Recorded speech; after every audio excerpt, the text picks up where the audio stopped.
Hey everyone, this is Donnie, and welcome to my new series of video lectures on programming logic using C Sharp. Not necessarily having to use that language, but for these videos we'll be using C Sharp. Uh, because of the pandemic and how it changed the nature of how the logistics of all the courses we handle at the local community colleges, um, I decided that the material needed to be updated and optimized for the way we do things now in our new processes and technologies. So this first video is going to be 1 out of 10. As you know, for my programming logic class, we have 10 weeks of material. This is the sixth week, and it's the first video I'm doing with new material that's going to be geared for 2022 and beyond. So today we're going to be dealing with Introduction to Classes and Objects, which is the first view of object-oriented programming, having gone through 5 weeks of procedural programming, namely declaring variables, assigning values, expressions, operators, conditional logic, loops, arrays, and functions, and things like that. So starting today, we're going to have our first paradigm shift. We'll have to change our method of thinking in such that procedural programming all happens kind of one command at a time with a very imperative control flow where each command is just a serial execution and instruction one after the other. Object-oriented programming is a paradigm change, which means you have to think about it differently. So it's not hard in the way that it's complicated. It's hard in that there's a certain point where it takes a little while for the light bulb to click to understand what the different strategy for understanding how the code reads kind of in English and intuitively. And I think you'll see that as we go. And it takes a little while. Sometimes it takes a week, sometimes it takes a month, sometimes it takes a few months, but eventually it will start to make sense. Object-oriented programming is definitely one of the easier programming paradigms to learn compared to some of the other more difficult ones. To get started, I have example code that's available on both GitHub that you can open in Visual Studio as well as .NET Fiddle that you can just open right on .NET Fiddle. And I have an accompanying PowerPoint presentation that I'm going to give you right now in order to kind of guide you through the code and describe how each thing works. I think what I'll do is this first link takes you to the Visual Studio, um, uh, the GitHub repository that can be opened in Visual Studio, as opposed to these two links to .NET Fiddle. As you can see, the code isn't really that long, especially if you look at the more minified version, which doesn't have comments and is exactly 39 lines long. But if it's all the same, I think I'm just going to open up Visual Studio and have that at the ready so that I can. I find it a little more palatable to look at code in Visual Studio. So I'll have that open just in case I want to show you the code as a whole. In my note that in my IT 1050 repository, I have this new 2022 folder that I'm kind of, as you can see, I started with part 6, and I'm going to fill out all 10 parts, hopefully before the end of the semester, so that I can use it in the fall. Oh, sorry, so that I can use it in the spring. All right, so I'm going to open this up, and probably the one that we can start with is this one, because as you'll see in the first slide of my PowerPoint presentation, Classes and Objects, it starts with the concept of what a class is. And before I even open it, I'll just go ahead and describe classes, because classes alone are pretty easy to understand. The main thing before I say what a class is that a lot of things that a lot of problems that people run into at first with the paradigm shift is that a class definition is not something that is um, like the rest of the code where it goes line 1, line 2, line 3, line 4, line 5, like the rest of this code in the main program does.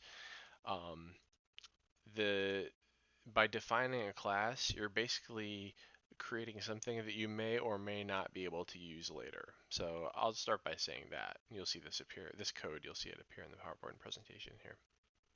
So as you can see from the first slide, I have two links to both versions of the code. One is overly documented, the other one is a little bit more minified on .NET Fiddle. So here's the first slide, and I spend a little extra time on this slide because I find that if I explain it well, I can get through the other ones more quickly. However, I'll try not to spend too much time. In essence, a class is a custom data type. So we've used data types up until this point, mostly primitives.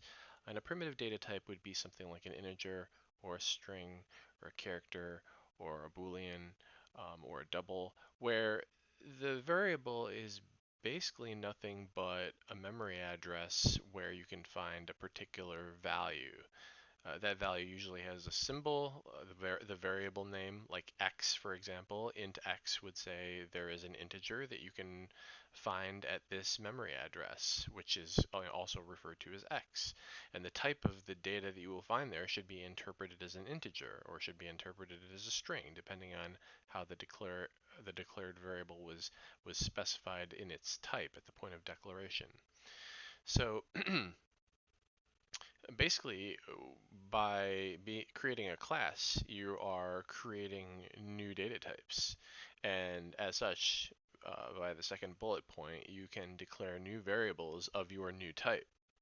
So I've defined the screen into three regions here. The big region, the top right, which is our just one bullet point at a time steps that we're taking here, and the bottom right corner, which is code snippets. As you can see in the bottom right hand corner code snippet, I've defined a class called student.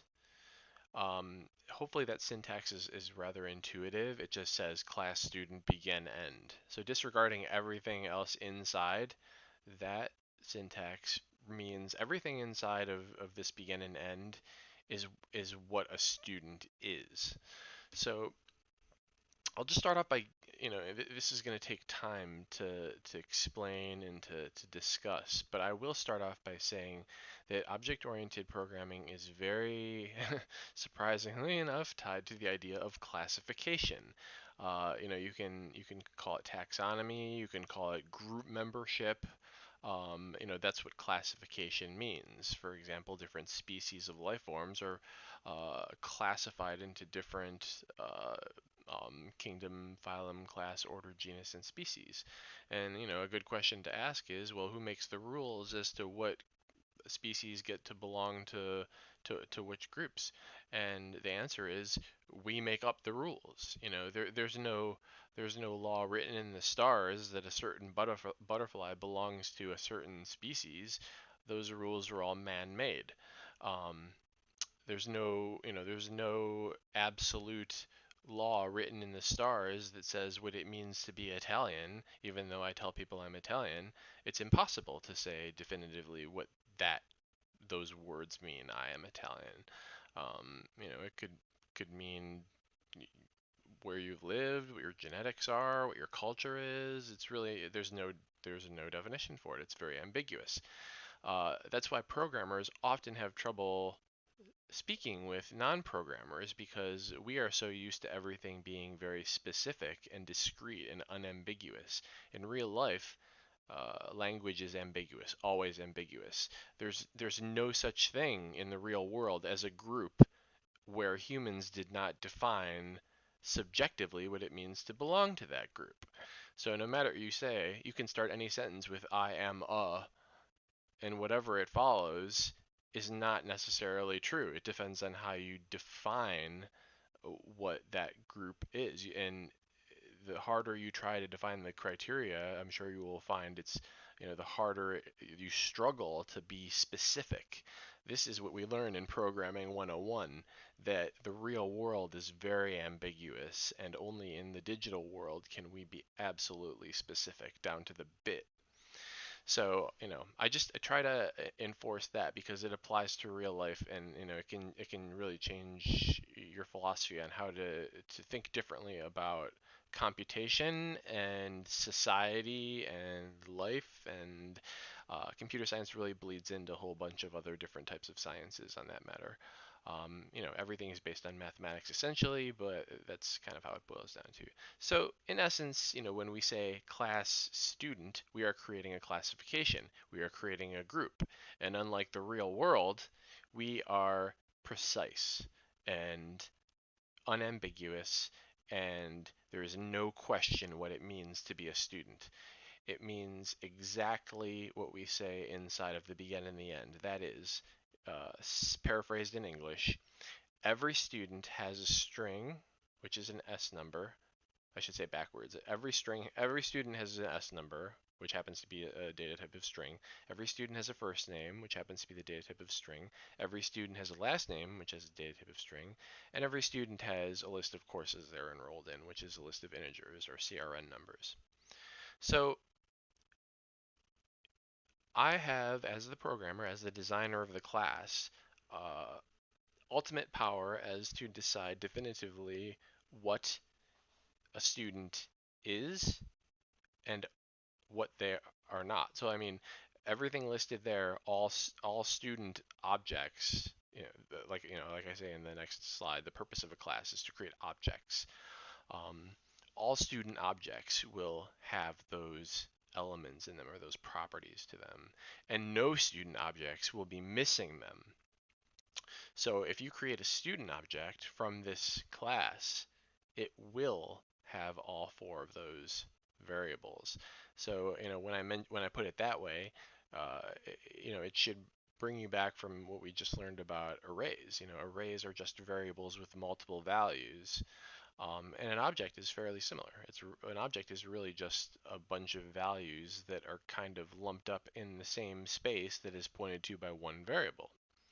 So an object is um, just more complex than what we call these primitive types, where the value is just there.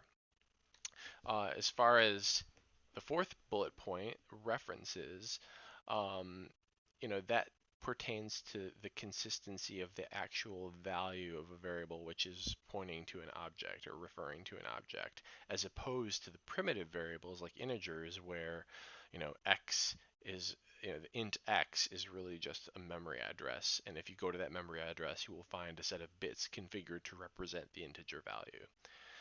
Reference type variables are not that simple, and I'll go over that in a moment on the next, actually for the rest of the presentation.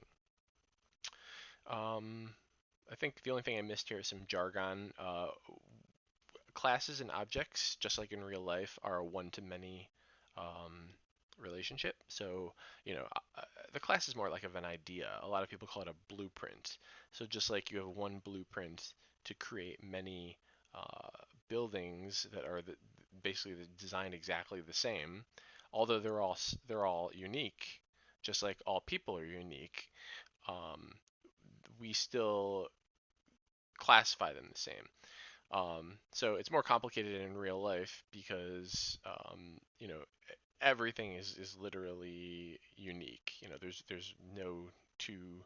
It's even hard to say what an object is in real life. Like where does one object start and where does the other one stop at the molecular level?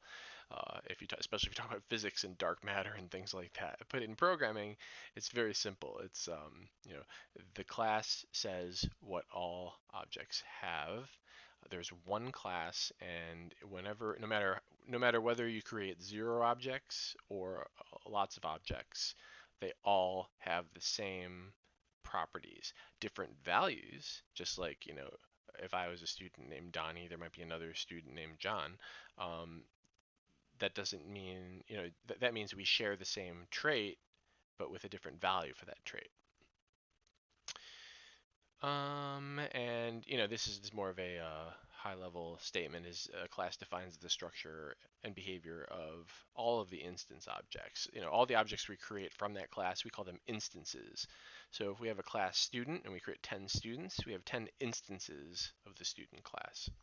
So a lot of this is jargon for now that will become familiar in time.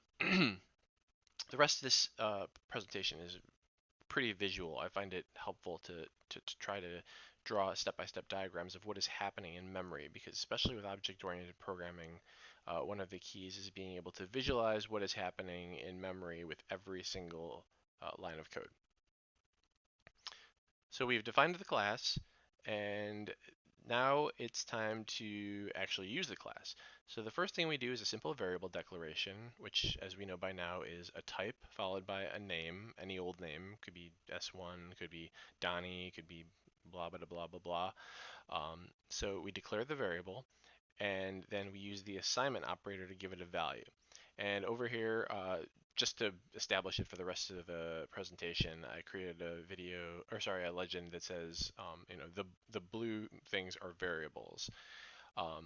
So S1, which we've clearly declared here as a variable, is of type student, right? So this is where it gets interesting. The only thing red here, which is a value, is this arrow. So let's talk about this. This is really the last thing that needs to be talked about philosophically, and the rest is pretty straightforward, just syntax and what it does. So, and what I mean by philosophical is what I referred to earlier about it being a paradigm shift and you needing to really be able to wrap your brain around it in an intuitive way for it to make sense. That's more complicated than just teaching something. It's not like I'm going to tell you and then you know. It has to click also, and it's very hard to teach it in a way that it's going to click for everybody. So um, that being said, I'm going to spend a little time talking about this. This is the visualization of a non-primitive variable. So this is a complex object and a variable that is what we say referencing a complex object. I'll cut to the chase by saying that a complex object really is nothing but a collection of variables. In this case, all primitives. So that part's at least easy to understand. This object here, what does that mean? What is an object? Well, in this case, it's nothing but a string, a string, a string, and an array of integers. So you could just think it as a ball of wax with 4 variables inside. That's all the object is for now. So that part we should be able to pretty easily grasp. The other thing that's not too terrible, but is essential in understanding object-oriented programming is this idea of references, and that boils down to the red arrow. That is the value of the variable s1, which is what makes it non-primitive. So a primitive, like I said before, a primitive, if it was like, int x equals 5, we would just see x, and then we would see the number 5 in the box. That would be the value of the variable. But literally, the value of s1 is a number. It's a memory location where you can find the object that it refers to. But that's a little bit low level to think about. It's a little bit more user friendly and intuitive to think about it as just an arrow. So sometimes we call them references or pointers or arrows or whatever. I think reference is the most commonly used word. Sometimes we say pointers. That one's a little outmoded. S1 S1, since it is of type student. So we see the declaration here, student S1. We know that it's a non-primitive. We know that it's going to point at an object. Therefore, the value of it is going to be the location, the memory address, the reference of a student object. Therefore, because the assignment operator requires the type on the right to be the same as the type of the variable on the left for the value, we only have 2 choices. We have to give it the location of a student. Therefore, we only have 2 choices. We can either point it at a student object that already exists, which we cannot do because there aren't any yet, or we could create a new student object for it to point at, which is exactly what we're doing here. So a word I will use kind of often in programming when the language does a lot of heavy lifting for us is magic, and there's just no other way of getting around it. The high-level languages like C# do a lot of work for you. So there's a magical aspect to the new keyword that creates memory for a student object according to what the class dictates. In other words, it looks at this line of code and it says, okay, I'm declaring a variable, it's of type student, and it's called s1. What do I need to what am I going to assign it to? What's the value? Well, the value is going to be the location of a student object, and it's a student object that I'm creating brand new. And this is where it gets interesting. So from this point, the compiler says, okay, I'm creating a new student object. What does that mean exactly? Now, earlier, I said the class code isn't really part of the 1, 2, 3, 4, 5, 6 sequence of normal code. This is when the class code comes into play. As soon as the compiler stops and says, well, what does it really mean to create a student object? That's when it kind of jumps over to the class code and says, hey, class definition, what the heck is a student? And it reads through this and it says, oh, it's got three strings and an integer array. And that's how it knows how to create an object that looks like this. So that one statement there, new student, references the class to figure out how to create the object, creates the object, and by the definition of these four variable declarations in the class name, puts these four variables inside of the object. Of course, that's just half of it. That's just the creation of the object. Then there's the assignment operator doing its job saying, well, not only do I want to create the student object, but I want to take the variable s1 and I want to set its value to the location of that object, and that's where the red arrow comes from. So this is, this is the paradigm shift of object-oriented programming, in that we have these basically objects that are amalgamations of smaller variables or other objects, and we have variables that reference them. And it's, you can use whatever analogy you like, but anything similar to something with a string tied around it. Like, a good example would be like a balloon with a string tied onto it. S1, the variable, is basically doing nothing but providing a string that holds on to the balloon, which is the object. So that has a couple of functions. One, it gives us access to it. We can pull on the string and or follow the string, and it can lead us to the balloon. Or also we could snip the snip the string and let the balloon float away into the air, which is a way of getting rid of it. So you can consider other analogies if you like a dog on a leash, or if you're just comfortable with thinking of it from a programming perspective, multiple references to the same object. And of course, you can have a million variables that are all pointing at the same object, just like you can have a million strings attached to the same balloon, and it won't float away until all of them are disconnected. So that's how an object is created. That is how, looking at that code there, the class definition, the variable declaration, the instantiation of the object, and then the assignment of the location of that object, which is stored in the variable s1, is essential to understanding object-oriented programming. That is the first major hurdle that you have to be able to get or understand to make it through this. So going forward now, we've instantiated S1, and now we're going to populate the internal values. Sometimes we say hydrate because it just sucks up all the values into the object. I'm not going to talk to you about too much about this because I think it's pretty self-explanatory. We identify which object we're talking about. That is the object that is being referred to by S1. And once we do that, just one at a time, we say, hey, I'm talking about S1. I'm talking about its S number, and I want to assign it the value of that string. And that same pattern follows for all of this stuff down here. We're familiar with all of these lines of code. Setting a string, setting a string, setting a string, creating space for an array, and then setting the values at the particular indexes of an array. The only difference is that these variables are not just floating around in the middle of nowhere. These variables are part or inside of, if you will, the object.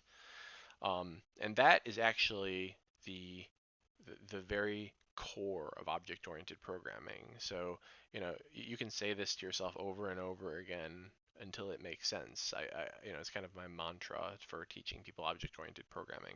And it sounds weird at first, but it's in object-oriented programming, everything happens in the context of an object. So in the procedural programming we've done earlier, we would just write a function and then we would call it. But where is that function? Right? It's like it's just kind of like this mathematical idea that it's just happening. In object-oriented programming, you cannot do anything unless an object is doing it. You can't have a variable unless it's inside of an object. You can't have um, any type of action being taken unless an object is performing that action.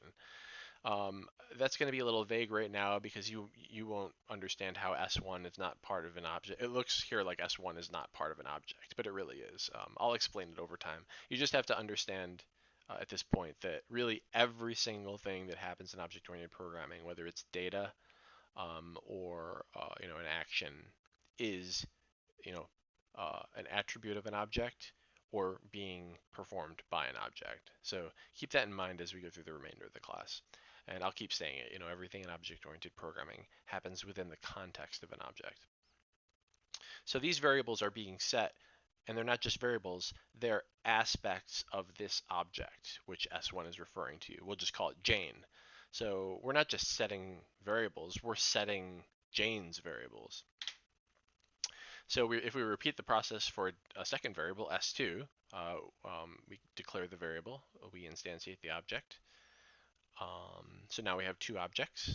Every time you do new, you're basically creating new memory or a new object, if you will. And then again, we repeat the process of population, populate S2. The only difference is this time, like I said, everything is in the context of an object. Same variables, setting different values, but we're referring to a different object. So we're not setting S1's, I'll just call her Jane. We're not setting Jane's values, now we're setting John's values. So the code looks exactly the same, except the object that we're talking about is different. And that's what I mean by everything happens within the context of an object. It's not just a name, it's an object's name. It's not just an S number, it's a particular student's S number. So it's supposed to mimic real life, which is supposed to make it easier. So when you get there, hopefully it'll be actually easier than pure procedural programming. So here's where things get a little interesting. I introduce a new variable called most busy, and I have one line of code. Remember what I said before, we have two choices when we set the value of a complex object. We can either point at an object that already exists of its type, so most busy can point at a student, or we can create a brand new object, which is what we did for S1 and S2. But this third time, I chose to just point it at one of the already existing objects. I didn't have to point it at Jane, but just using human logic, I looked at Jane's course load and said she's taking more courses, therefore I'm going to point the most busy reference at that object. So now she is essentially a balloon with two strings attached to her. The next line of code, I am going to nullify S1. S1 equals null basically is the equivalent of turning the memory address that S1 stores as 0000000 or whatever, how many zeros. It nullifies the reference, it blanks it out, and essentially loses track of the object that it was once referring to. We're still okay because we can still get at Jane through the most busy reference. So if we say most busy dot, print out most busy dot first name, it'll print out Jane because that's what most busy is pointing at. However, if I go on to proceed and cut the second and final string, I have what they call orphaned the object. In old languages, this would cause a memory leak because the accumulation of dereferenced memory is what a memory leak is. But in modern programming languages, most of the time you have what's called managed languages. So C# is a managed language, which means there's a thing called the garbage collector, constantly roaming around hunting for unreferenced memory and just getting rid of it. So these days, you don't really have to deal with memory deallocation too much. So just by completely dereferencing it, it will be destroyed. And then finally, as shown in the last slide, that object is now destroyed because there's no more references to it.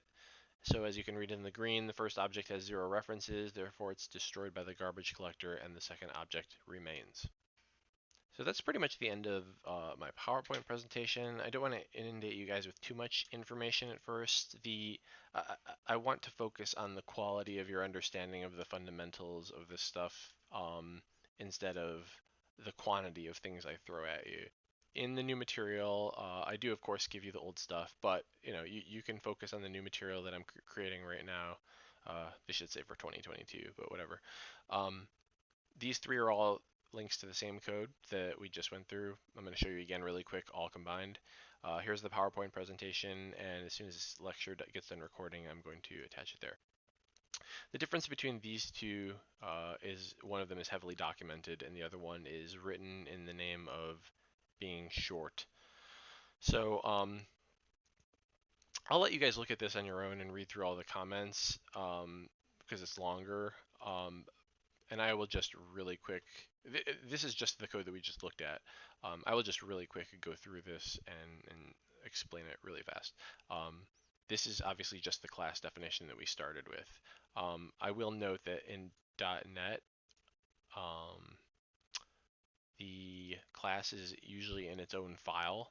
So when you get to the actual program, where you do the declaration of variables and all that stuff, all the normal code, you don't see the class definition in Visual Studio. You usually put them in their own files. However, we're working with web browsers in script mode, so if you're working with a web browser that doesn't support multiple files, you just throw your class definitions at the top. And you can have as many classes as you want, but in this case, we're just doing one simple class that contains primitive variables. So we declare our class, we create our two objects. The only thing that I did here that might be new to you is this shorthand version of this. So you can create memory for an array and then one at a time index those positions and give them values. But there's a shorthand way to do that. So you see these three numbers. If you actually just follow the new int 3 by those three numbers in curly braces, it's a shorthand way of doing the same exact thing in one line of code. So either way, create the two objects, point the two variables at them, then I create the third variable. I point it at the first object. So at this point, we have three variables and two objects. One of the object has two variables pointing at it, that is S1 and most busy. Then I just do some checking that I know is true. I know most busy and S1 are pointing at the same object. I know most busy and S2 are not pointing at the same object, but I put the two if statements there just to prove to you and to verify that those two conditions are true. So as you can see in the output, it does indeed write all this stuff, which is Jane is taking 3 courses, John is taking 2 courses. S1 and most busy are pointing at the same object, which is Jane. S2 and most busy are not pointing at the same object because S2 is pointing at John. This means we have 3 variables, S1, S2, and most busy, but only 2 objects, Jane and John. So hopefully, with everything I said, that makes sense. If not, like you might have to watch the video and stare at this code a few times before it starts to click. You know, as is the case with most paradigm shifts. Object-oriented programming is not the only paradigm in programming, and whenever there's like learning a new object-oriented programming language is a piece of cake once you know one, but learning a paradigm shift is usually difficult. And then the last thing we do is we completely dereference the first object by setting most busy to null, and then it finally says now Jane has been completely dereferenced, so the object is destroyed. So this is just all the code that we went through in the PowerPoint presentation combined, and you could either play with it here and change things around to see how it works, or you can download it from GitHub and debug it through Visual Studio to basically see how it's working and see what it's doing. I've put regions around the different parts just to kind of organize it a little better. But I also actually include the more minified code in a function that you can just call called start. Either way, that's kind of all I want to start off with for this week. We have 3 solid weeks on the course calendar. So if I go back to course information, I thought long and hard um, about the order in which I want to do these things. And in my mind, what we're talking about right now, what I've started talking about in this video, will bleed over into the next 2 weeks with statics and methods, and maybe even constructors. So we have a good 3 or 4 weeks to really, really put the time into this. Um, the next 2 weeks, especially, is going to be critical. If you're going to try your hardest for 2 weeks in this class, these are the 2 weeks to do it. Unless object-oriented programming comes very naturally to you and it's very intuitive to you, then no big deal. But if you're like most people and you need to have that light bulb moment where everything clicks and the light bulb goes off and you understand, it's all about repetition. I actually had to drop object-oriented programming in college the first time I took it because I just didn't get it. And I was a very good programmer. I just, for some reason, I guess maybe I wasn't thinking about it the right way. But the second time I took it, it clicked, and I did very well. So it's normal to take a while to learn a new paradigm shift, but I hopefully have allocated us enough time to do that. So take your time, put in the time to study this stuff, read it as many times, and watch the videos as many times if you can. But don't despair if you don't get it right away in the first week. Hopefully, sometime within the first 2 to 3 weeks, it should come together for you. So I'm going to stop at that. I've already taken longer than I wanted to, and we will continue on this topic next week as we continue. To be honest, we'll be talking about more of the same stuff. Statics is not a large topic, so I'll be reviewing some of the same concepts in the next set of material and video.